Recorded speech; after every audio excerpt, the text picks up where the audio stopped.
Bapak Ibu saudaraku sekalian, sebenarnya jauh lebih mudah meninggalkan keindahan dunia ketika seseorang memang dipaksa dalam keadaan atau kondisi harus meninggalkan dunia dengan segala kesenangannya.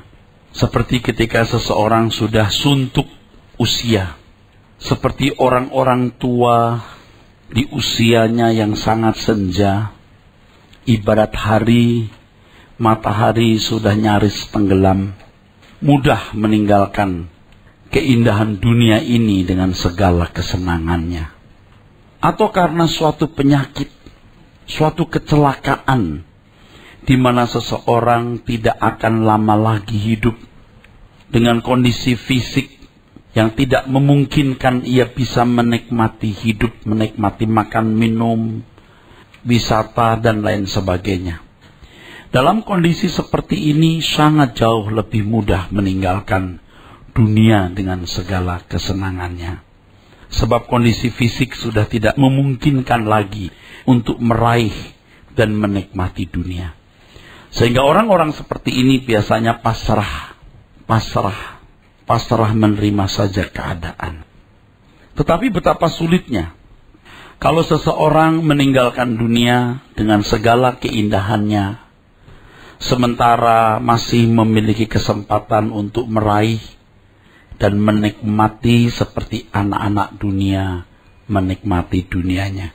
Meninggalkan dunia di sini maksud saya adalah rela mempersembahkan segenap hidup bagi kemuliaan Tuhan. Rela mempersembahkan segenap hidup bagi kemuliaan Tuhan. Rela tidak menikmati dunia seperti anak-anak dunia menikmatinya. Sulit saudara, ketika orang masih sehat, masih kuat, memiliki kesempatan untuk meraih dunia dengan segala keindahannya serta menikmatinya. Sulit saudaraku. Ingat, meninggalkan dunia artinya mempersembahkan hidup bagi kemuliaan Tuhan atau bagi kepentingan Tuhan. Rela tidak menikmati dunia seperti anak-anak dunia menikmatinya. Ada orang-orang yang karena usia atau kondisi tertentu seperti yang tadi telah saya singgung, dengan bangganya berkata bahwa ia sudah rela meninggalkan dunia ini. Dan saya pernah mendengar orang berkata demikian. Ia mengatakan itu pada saat ia sudah memiliki usia panjang, ibarat hari, matahari sudah nyaris tenggelam. Ia mengatakan itu pada saat ia sudah tidak memiliki efektivitas melayani Tuhan. Ia sudah menjadi atau hampir menjadi seonggok daging yang tidak berguna. Ia sudah nyaris menjadi sampah di bumi ini dan sampah di kekekalan. Sekarang kondisi sudah tidak memungkinkan berkarya bagi Tuhan. Gak usah berkarya banyak, berkarya sedikit pun juga sudah tidak bisa. Dan kalau dengan bangganya dia berkata, sekarang aku rela menghadap Tuhan. Dengan bangganya dia mengatakan bahwa dia sudah siap menghadap Tuhan. Biasanya hari-hari terakhir itu digunakan untuk ke gereja, untuk melakukan kegiatan sosial. Seperti orang-orang tua di Eropa, saudara. Ya, gereja-gereja sepi, ya. Yang sisanya orang-orang tua yang mengadakan misa atau komuni, ya. Dan hampir tiap hari mereka kumpul, makan bersama, nyanyi, begitu saudara. Saya kira di Indonesia juga ada gereja-gereja yang orang-orang tuanya sibuk dalam kegiatan sosial, diakonia, kebaktian. Dan dengan bangganya dia merasa sudah menyelesaikan tugas kehidupan ini, ya. Sekarang dia berpikir sedang finishing dan menyelesaikan dengan cantik akhir hidupnya. Dengan menyatakan demikian, ia berpikir, ia berpendapat, ia bisa menipu Tuhan. Tanpa sadar, orang-orang seperti ini, walaupun mungkin tidak semua ya, berlaku curang dan licik. Ketika ia sudah nyaris menjadi seperti seonggok daging, yang tidak efektif sama sekali untuk Tuhan, dia baru menyatakan rela sudah saatnya menghadap Tuhan, rela memberikan hidupnya, rela dipanggil di sisi Tuhan. ia pikir ia bisa menipu Tuhan, saudaraku. Pada waktu ia masih efektif untuk Tuhan, mestinya ketika waktunya masih panjang dengan kondisi prima, ia menghabiskan waktunya untuk kesenangan-kesenangan pribadi. Dan Anda tahu orang-orang seperti ini, kalaupun ia memiliki harta, ia tidak akan menyerahkan untuk pekerjaan Tuhan. Dia hanya membagi remah-remahnya untuk pekerjaan sosial. Yatim piatu, untuk janda, untuk panti jompo, dan lain sebagainya. Itu pun sebenarnya remah-remah. Dan dia pikir Tuhan sudah bisa dipuaskan. Kalau kata yang jujur, Tuhan bisa ditipu dengan hal itu. Ia akan menyerahkan hartanya bagi anak cucu dan keturunannya. Padahal anak cucu dan keturunannya itu telah memiliki bagian sendiri dari Tuhan yang harus diperjuangkan untuk diraih. Tidak usah diwarisi kekayaan, juga setiap orang punya bagian, saudara. Dan orang itu harus meraihnya dengan kerja keras dan perjuangan yang serius. Coba orang-orang seperti ini, seandainya masih memiliki kesempatan untuk meraih dan menikmati dunia, ia tidak akan berkata demikian. Ia tidak akan rela hidupnya dipersembahkan bagi Tuhan.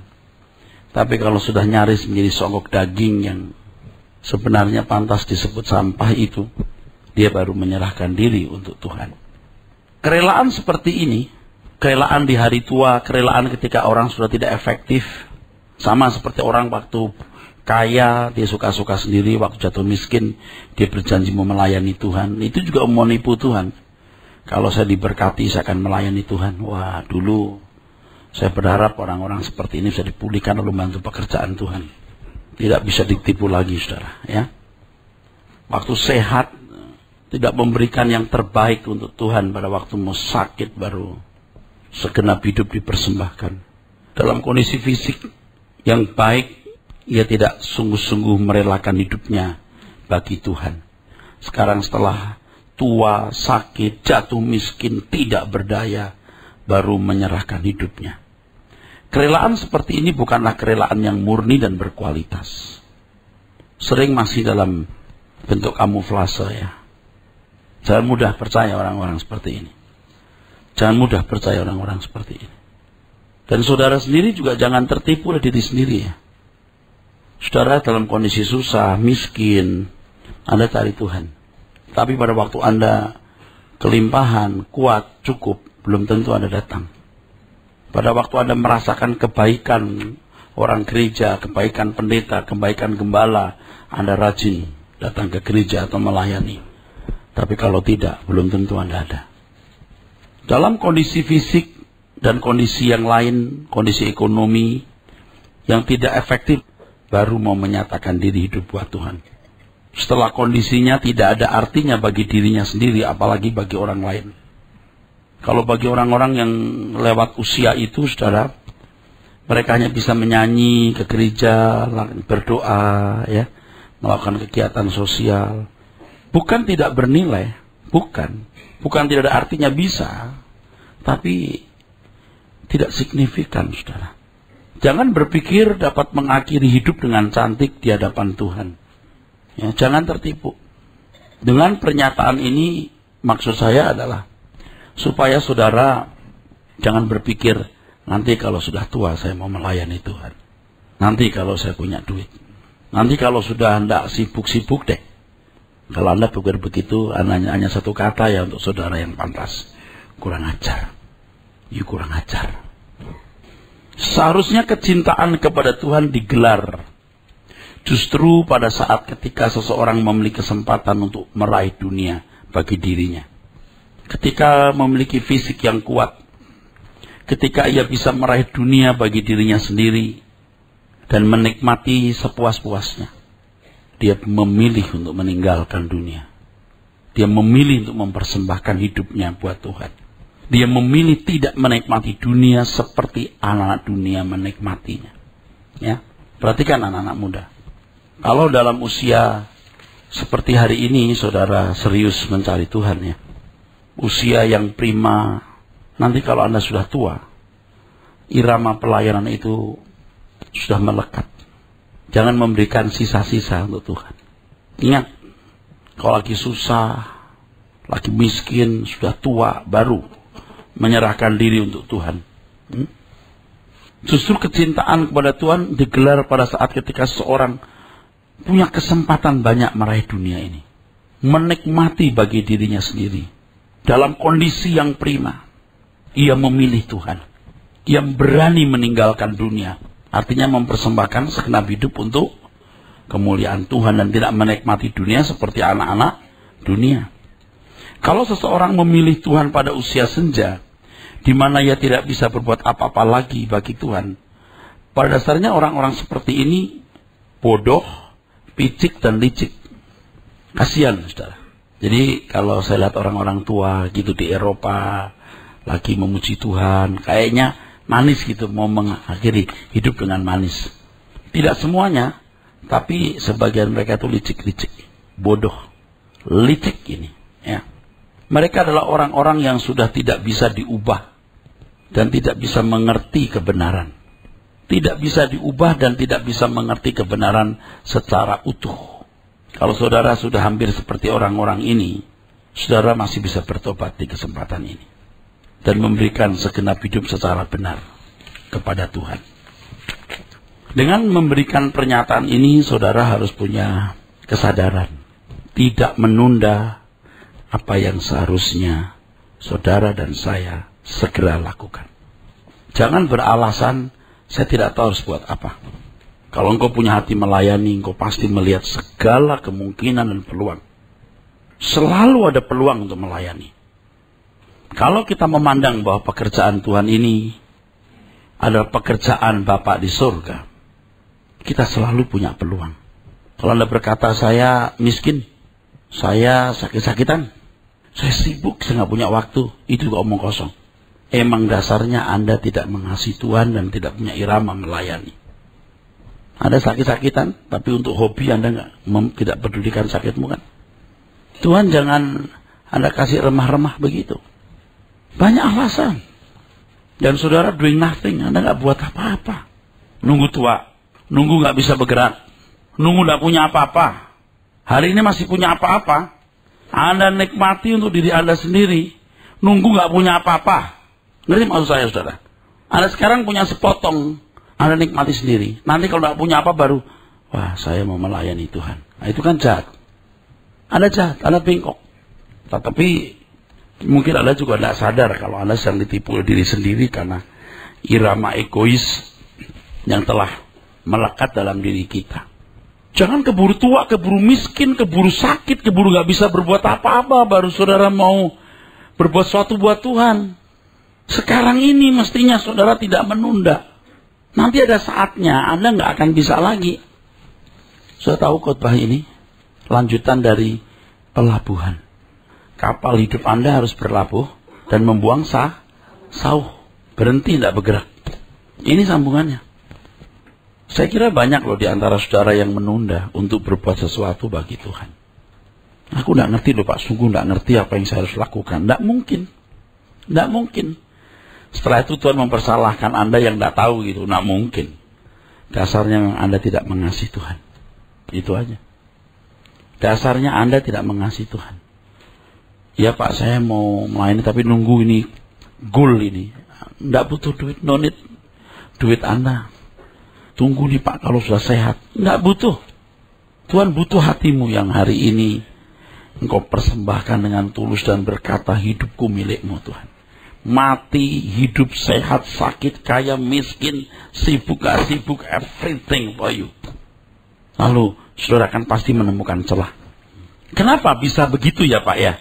Waktu kita kuat, kita sehat, kita dalam kondisi prima, kita tidak melayani Tuhan. Ini sebabnya, saya jelaskan. Akhirnya hidup kekristenan harus menghasilkan suatu sikap dan perasaan di mana seseorang merasa cukup dan puas terhadap segala hal. Pemberitaan firman ini, pelayanan ini harus menggiring seseorang merasa cukup dan puas terhadap segala hal. Kecuali dua hal. Dua hal itu adalah keberadaan diri di hadapan Tuhan. Kita nggak akan pernah puas. Aku belum seperti yang Allah kehendaki. Yang kedua, pengetahuan yang benar mengenai Allah yang benar. Dua hal ini kita nggak akan pernah merasa puas dan tidak boleh puas. Jadi untuk segala hal orang percaya harus sudah merasa cukup dan puas, tetapi mengenai pencapaian kesucian hidup serta pengenalan akan Tuhan tidak boleh merasa puas. Dan orang yang lahir baru itu makin hari akan makin punya kehausan yang semakin kuat. Di Filipi 3 ayat 9 sampai 11, yang kukehendaki mengenal Dia dan kuasa kebangkitannya dan seterusnya, sehingga berusaha untuk berkenan kepada Tuhan dan berusaha lebih banyak mengenal pribadi Allah, tidak lagi sebagai kewajiban tetapi kebutuhan yang selalu kita rasa penting dan mendesak, yang mutlak terpenuhi. Kalau hari ini Tuhan Kau masih memberikan aku hari, biarlah aku berpikir ini hari terakhirku. Dan kalau seandainya ini hari terakhirku, apa yang Kau lakukan dengan hari ini? Aku mau berkenan kepadamu. Aku mau mengenal Engkau. Inilah yang dimaksud dengan haus dan lapar akan kebenaran. Hanya dengan cara inilah kita bisa menghentikan nafsu, keserakahan, keinginan daging dan keinginan mata. Dengan cara inilah kita bisa menghentikan gairah gila hormat, keangkuhan hidup. Firman Tuhan menganjurkan agar asal ada makanan dan pakaian cukup. Ini tidak bermaksud agar kita menjadi orang miskin, tetapi agar hidup kita tidak terbelenggu oleh berbagai keinginan untuk memiliki apa yang orang lain miliki atau apa yang dunia sediakan. Saya termasuk orang yang terjebak di sini walaupun tidak mencolok. Tapi sekarang saya bertobat dan terus mau bertobat. Orang lain miliki, aku tidak miliki, tidak masalah. Ya. Jadi kalau Tuhan mengatakan asal makanan pakaian cukup, itu bukan berarti kita dianjurkan jadi orang miskin, saudara. Tapi agar kita tidak mengingini apa yang orang lain miliki. Kecuali untuk kepentingan kerajaan Allah. Kalau Tuhan Yesus menyatakan bahwa serigala mempunyai liang dan burung mempunyai sarang, tetapi anak manusia tidak mempunyai tempat meletakkan kepalanya, berarti ini menunjukkan kemiskinannya. Jadi kita harus menerima itu firman seharafiah mungkin. Memang betul-betul yang mulia Tuhan Yesus menjadi miskin. Tetapi dalam kemiskinan tersebut ia memiliki harta yang lebih dari segala harta, yaitu melakukan kehendak Bapa dan menyelesaikan pekerjaannya. Nah, kalau kita masih punya banyak keinginan, karena kita bisa meraih, kita bisa menikmati, kita tidak akan terpacu untuk berkenan kepada Tuhan, tidak akan terpacu untuk berusaha mengenal Tuhan. Nunggu hari tua, ketika mata udah gak bisa baca Alkitab, ketika daya ingat kita sudah lemah, ketika sudah hampir menjadi seonggok daging. Serigala punya liang, burung punya sarang, anak manusia tidak punya tempat meletakkan kepalanya. Artinya apa? Kurang istirahat, kerja keras, nunggu nanti. Kalau maju 10 langkah baru 10 langkah harus duduk. Nunggu kaki udah jadi 5, malah 6. Ini 4, ini 2. Tek, tek, tahu? Yang begini tuh 4 kakinya ya.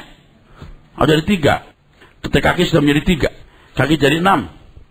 Anda kalau tidak bertobat akan mengalami ini. Kalau sudah begitu pasrah. Sayang hidup kita, saudaraku. Sayang sekali. Kita harus menangkap pesan Tuhan ini secara harafiah mungkin. Serigala punya liang, burung punya sarang, anak manusia tidak punya tempat meletakkan kepalanya. Tidak ada yang diingini kecuali melakukan kehendak Bapa dan menyelesaikan pekerjaannya, dan untuk itu dia kerja keras. Saya dulu kan sering diomeli orang, sekarang sudah mulai kurang. Pak, kalau pergi jangan malam-malam pulang, punya keluarga. You ngomong begitu kan menganggap saya liar. Saya senang meninggalkan istri anak lalu happy-happy di luar hari. Kayak laki-laki yang berlama-lama di kafe, diskotik lalu main biliar. Siapa sih yang mau begitu? Serendah itukah saya punya watak? Nggak di kafe, nggak di diskotik, nggak di meja biliar, tapi di tempat lain. Iya, oke, di tempat lain. Lalu Anda pikir saya senang? Itu harga yang harus saya bayar sebagai gembala sidang. Yang kadang-kadang kalau jemaat dibesuk oleh TPP yang lain tidak mau. Nggak aci kalau bukan gembala sidang. Bahkan ada ya pasien yang berkata, udah nggak usah dibesuk kalau bukan Pak Eras gitu. Nah ini kan benar saudaraku. Tapi kalau Tuhan Yesus tidak punya tempat untuk meletakkan kepalanya, berarti luar biasa sibuknya. Ya, saya harus bayar, saudaraku. Tapi saya masih kuat. Nah, saudara juga para pelayan dengar, ya, jangan malas, kerja keras. Saya udah tidur jam 1:30 pagi saja, saudaraku. 1:30 pagi. Kerja keras saya. Makanya ya saudara, bertumbuhlah terus ya. Pengurus-pengurus bertumbuhlah terus. Nah saudara sekarang ambil bagian. Dampingi gembala sidang ya. Banyak pekerjaan saudaraku. Saudara pasti punya peluang. Mumpung kita masih sehat. Mumpung kita masih kuat. Ayo kerja keras. Nah saudara mungkin gak bisa apa-apa. Oke. You dagang yang baik-baik. Dukung secara finansial. Kalau you percaya. Kalau enggak apa-apa. Ikutlah ambil bagian dalam banyak hal. Pak, saya bisa melukis. Pak, saya bisa download. Saya bisa loading. Saya bisa pegang web.net. Ambillah bagian. Pinter-pinter Anda. Banyak yang Anda bisa lakukan. Pak, saya bisa editing. Apa? Lakukan. Tidak mungkin Anda nggak bisa buat apa-apa. Jangan alasan, saya nggak diajak melayani. Saya nggak tahu saya buat apa. Saya nggak ada kesempatan. Kita harus menangkap pesan Tuhan ini dan berani bergaya hidup seperti Tuhan Yesus. Kalau saudara berani bergaya hidup seperti Tuhan Yesus, Anda tidak akan diperbudak oleh dunia. Gaya hidup yang dikenakan oleh Tuhan Yesus ini, gaya hidup yang luar biasa unggulnya. Dan ini yang mesti diajarkan, di mana suatu hari Anda merasa cukup dan puas dengan apapun, kecuali dua hal. Apa tadi? Keberkenanan di hadapan Tuhan, dan kedua, pengenalan akan Allah. Gaya hidup Tuhan Yesus harus dikenakan bagi orang yang mengaku bersedia mengikut Tuhan Yesus. Jika tidak bersedia, berarti menolak mengikut Tuhan Yesus. Ini juga berarti tidak bersedia masuk dalam proses keselamatan yang dikerjakan oleh Allah. Sebab seorang yang mau menjadi murid, artinya bisa berubah dan bertumbuh keselamatan, harus melepaskan diri dari segala milik. Kalau tidak bisa. Barang siapa tidak melepaskan diri segala milik, ia tak dapat jadi muridku. Bila seseorang masih merasa kurang terhadap banyak hal, selain dua hal tadi, berarti ia belum sungguh-sungguh menemukan perhentian yang benar, atau belum berlabuh dengan benar pada Tuhan sebagai pelabuhan satu-satunya bagi jiwa manusia. Ibarat kapal, ia terus sedang berlayar dan tidak bermaksud berlabuh dan membuang sauh di pelabuhan Tuhan. Kalau saudara tidak segera berlabuh, maka kapal hidupmu tidak akan pernah bisa dihentikan. Akan terus terseret di samudera luas, dan angin fasik dunia akan mendorong Anda ke arah kegelapan abadi. Oleh sebab itu harus hati-hati. Kalau masih merasa belum cukup dan merasa belum puas berkenaan dengan kebutuhan jasmani, Anda masih sangat bisa menoleh ke belakang seperti istri Lot. Kenapa dia menoleh ke belakang? Dia belum pamitan. Dan orang seperti ini yang masih bisa menoleh ke belakang, orang-orang yang tidak akan bisa dikendalikan oleh Tuhan, sebab dunialah yang masih mengendalikan hidupnya. Nah kalau sudah tua, tidak sanggup lagi berdiri, baru, ya Tuhan kendalikan aku. Itu licik. Ambillah hidupku. Aduh, itu licik, you curang. Harus dicatat bahwa orang yang masih mengingini dunia ini, berarti masih dapat dikendalikan dan diperbudak oleh dunia. Mungkin pernyataan saya dianggap berlebihan, tetapi inilah kebenaran yang memerdekakan. Semakin seseorang puas dan merasa cukup berkenaan dengan kebutuhan jasmani, berarti ia akan semakin merdeka. Kemerdekaan tersebut adalah kemerdekaan dari segala belenggu. Dan orang begini baru bisa tumbuh, bisa dewasa, bisa dirubah, bisa jadi murid. Bisa jadi murid. Oleh sebab itu kalau Tuhan berkata, ayo kamu yang letih lesu dan beban berat, itu maksudnya apa saudaraku? Letih lesu di situ karena banyak keinginan. Tuhan mau beri kelegaan, Tuhan mau beri perhentian, anapauso, Tuhan mau memberikan sabaton, perhentian. Ternyata banyak orang Kristen yang belum datang dengan benar. Banyak orang datang ke pelabuhan, Bukan untuk berlabuh, tapi mengharapkan bekal untuk berlayar ke pelabuhan lain. Bukan mau berlabuh di pelabuhan Tuhan dan membuang sauh di situ, tapi mau dapat bekal pergi kemana pelabuhannya. Inilah orang-orang Kristen yang berperkara dengan Tuhan karena masalah pemenuhan kebutuhan jasmani. Malangnya mereka merasa bahwa mereka telah datang kepada Tuhan. Mereka tidak tahu maksud keselamatan yang Tuhan berikan, yaitu dikembalikan ke rancangan semula. Rancangan Allah semula adalah menciptakan makhluk yang hidup di dalam kehendak Tuhan, yang hidup dalam pemerintahan Tuhan, yang hidup menggelar pemerintahan Allah, melakukan kehendak Tuhan, bukan kehendaknya sendiri. Dan untuk proyek ini seseorang harus mengubah pola berpikirnya yang salah, merubah paradigmanya. Tidak dengan ilmu agama atau mempelajari hukum-hukum, tetapi seseorang harus mengerti kebenaran supaya paradigmanya dirubah. Dan kalau paradigma dirubah, dia mulai juga melepaskan apa yang dulu merupakan objek-objek keinginannya. Kalau seseorang masih memiliki keinginan selain dua hal tadi, hidup berkenan di hadapan Tuhan, amin. Yang kedua, kenalan akan Allah. Kalau seseorang masih memiliki keinginan selain dua hal tadi, dia tidak akan mengerti firman Tuhan. Lukas 16 ayat 11. Tidak akan bisa mengerti firman. Kalau nggak bisa mengerti firman, berarti konsep lamanya masih kuat melekat. Berarti paradigmanya, cara berpikirnya belum berubah. Jadi memang harganya mahal, saudaraku. Ya. Satu kali nanti saya akan membedah terus itu pengertian penebusan. Penebusan itu harus dipahami dengan benar. Anda ditebus oleh darah Tuhan Yesus. Kita ditebus oleh darah Tuhan Yesus. Amin. Tapi kita juga harus menebus diri kita sendiri. Kalau Anda nggak menebus diri sendiri, Anda nggak bisa ditebus oleh Tuhan. Maksudnya Pak, tinggalkan keinginan dunia. Amin. Itu cara penebusan, menebus diri sendiri. Anda tidak akan bisa dimiliki Tuhan kalau Anda masih memiliki diri sendiri. Nah, banyak orang merasa berat memiliki apa yang orang lain miliki. Pada umumnya terbiasa hidup dengan tidak merasa cukup dengan apa yang telah dimilikinya. Jadi orang itu terlatih dan terbiasa tidak merasa cukup dengan apa yang telah dimiliki.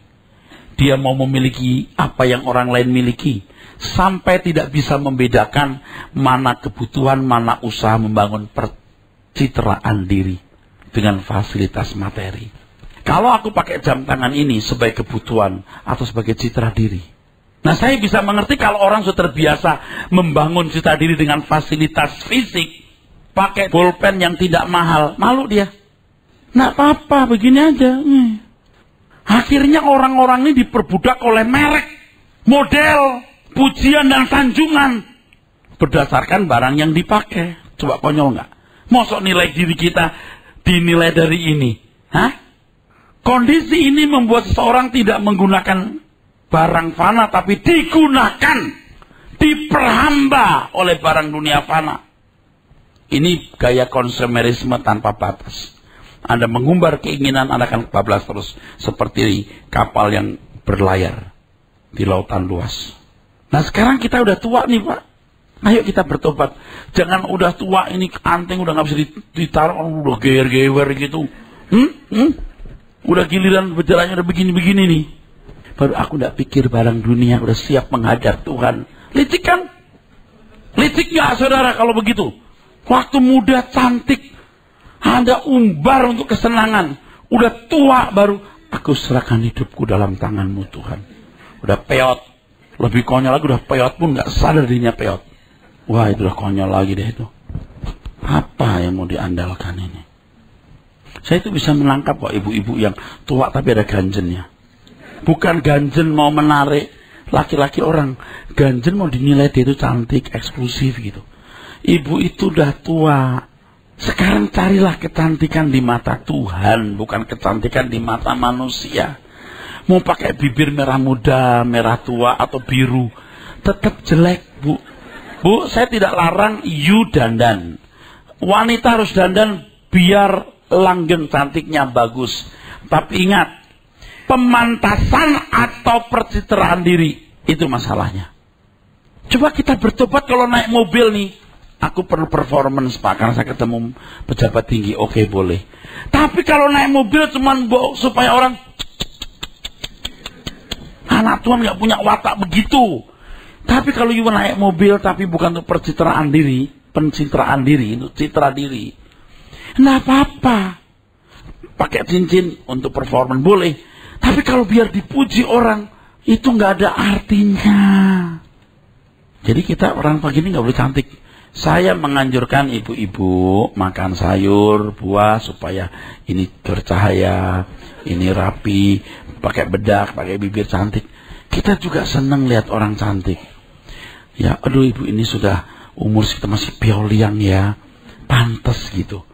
Tapi kalau untuk citra diri, ya iyalah bu, ibu itu apa sih gitu loh.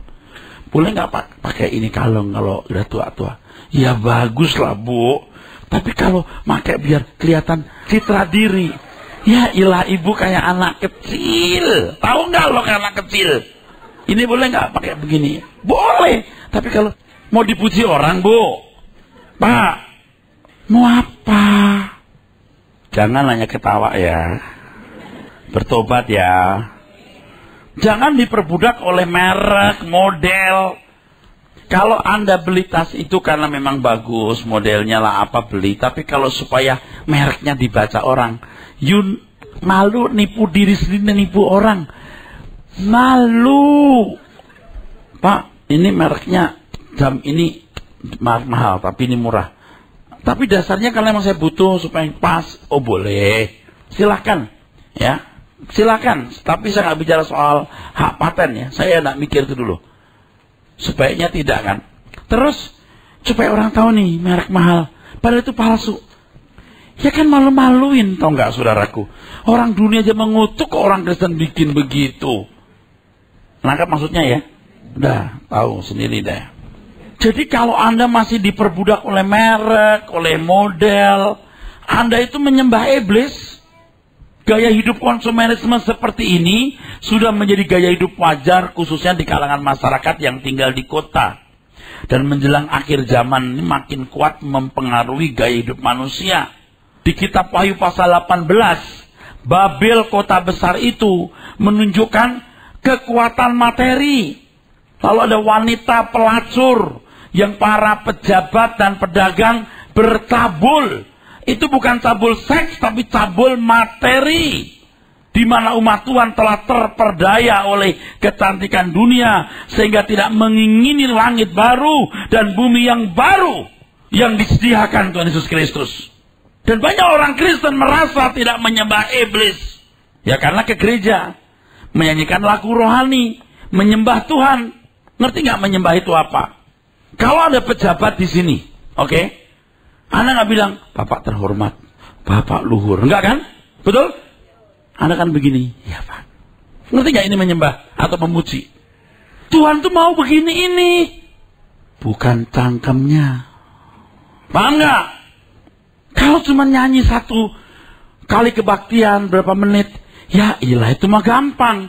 Tapi sikap hidup Anda setiap hari, bagaimana Anda menilai sesuatu? Menyembah itu proskuneo, artinya memberi nilai tinggi Tuhan. Anda bisa nangkap maksud saya tadi kan? Kalau pejabat tinggi datang, Anda yang duduk depan langsung, mari Pak, berdiri kan?